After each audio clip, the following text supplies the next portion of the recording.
Barack Obama n'est pas le premier président noir des États-Unis. Notre devoir est de restaurer la vérité historique. Le premier président des États-Unis d'Amérique était-il un noir? George Washington n'était pas en réalité le premier président des États-Unis. En fait, le premier président était John Hanson, un révolutionnaire noir. On ne parle pas de John Hanson du Liberia ou Joe Hanson, un homme d'affaires blanc. N'allez pas vérifier l'encyclopédie pour le nom de ce type, il est un de ces grands hommes qui sont perdus dans l'histoire. Si vous êtes extrêmement chanceux, vous pouvez trouver une mention brève de son nom. Il figure néanmoins sur le rare billet de $2.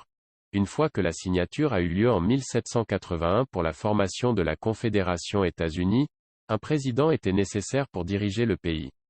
John Hanson a été choisi unanimement par le Congrès, dont George Washington était membre. En fait, tous les candidats potentiels ont refusé de postuler contre lui, comme il était un acteur important de la Révolution et un membre très influent du Congrès. En tant que premier président, Hanson avait tout à fait du pain sur la planche. Personne n'avait jamais été président et le rôle a été mal défini. Ses actions ont posé le jalon pour le renforcement de l'autorité des futurs présidents. Il est entré en fonction tout juste quand la guerre révolutionnaire est finie. Presque immédiatement, les troupes ont exigé d'être payées. Comme on s'attendrait après n'importe quelle longue guerre, il n'y avait aucun fonds pour payer les salaires. En conséquence, les soldats ont menacé de renverser le nouveau gouvernement pour placer George Washington comme un monarque.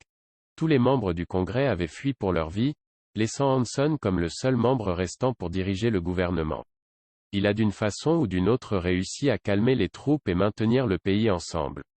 S'il avait échoué, le gouvernement serait tombé presque immédiatement et tout le monde aurait prêté allégeance au roi Washington. Hanson a établi le grand sceau des États-Unis que tous les présidents ont depuis utilisé sur tous les documents officiels. Le président Hanson a aussi établi le premier ministère de l'économie et des finances, le premier ministère de la défense et le premier ministère des affaires étrangères.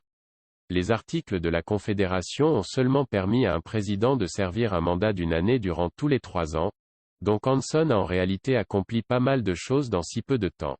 6 autres présidents ont été élus après lui: Elias Boudinot, 1783, Thomas Mifflin, 1784, Richard Henry Lee, 1785, Nathan Gorman, 1786, Arthur Street Clair, 1787, et Cyrus Griffin, 1788, bien avant que Washington n'entre en fonction. Les articles de la Confédération n'avaient pas bien fonctionné. Les États individuels avaient trop de pouvoir et rien ne pourrait être convenu. Une nouvelle doctrine a dû être écrite, ce que nous connaissons aujourd'hui comme la Constitution. George Washington était le premier président des États-Unis sous la nouvelle Constitution qui est encore suivie jusqu'aujourd'hui. Et les 7 premiers présidents sont oubliés par l'histoire.